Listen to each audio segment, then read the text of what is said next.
Dia klaim Laut Cina Selatan, tapi buku dia sebut sampai ke Selat Melaka. Dan dia fikir mana negara yang diperintah oleh diaspora ini, keturunan ini, maka dia jadi automatik negara Cina. Itu yang mereka fikirkan dalam prinsip Mao ni. Jadi dia bersifat nasional. Orang Melayu tak boleh masuk, tak boleh sokong. Tapi orang Melayu boleh pula bekerjasama dengan komunis Indonesia. Apa? Pasal mereka ni Melayu sama Melayu dah berjuang untuk kepentingan kemerdekaan. Kelompok seperti Samjah Fakih, Abdul Rasidi ni komunis kan? Berjuang kemerdekaan?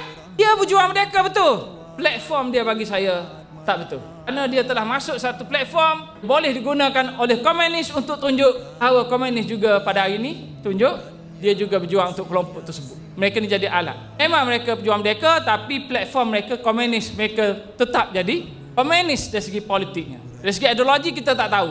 Orang pada hari ini dia tulis macam-macam. Masa dia berjuang kita tak tahu macam mana. Rashid Maidin sebelum darurat dia dah masuk komunis dah. Dia komunis betul dah masa sebelum darurat.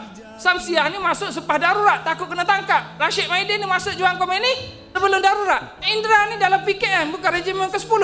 Ni komunis betul. Jadi dari segi politiknya komunis lah.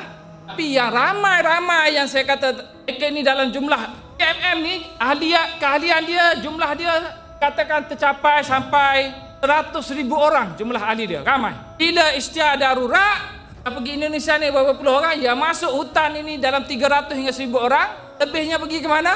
Masuk UMNO balik. Ada pilihan, mereka pergi dalam UMNO, tubuh UMNO apa semua, keluar daripada UMNO, pak beriti istiar darurat, tak ada pilihan, lari masuk UMNO balik. Anda pernah dengar tak nama ni? Saya bagi nama yang mungkin anda kenal, tapi dalam platform lain. Aisyah Ghani pernah dengar tak? Ni dalam parti mana? UMNO, tapi kiri. Ini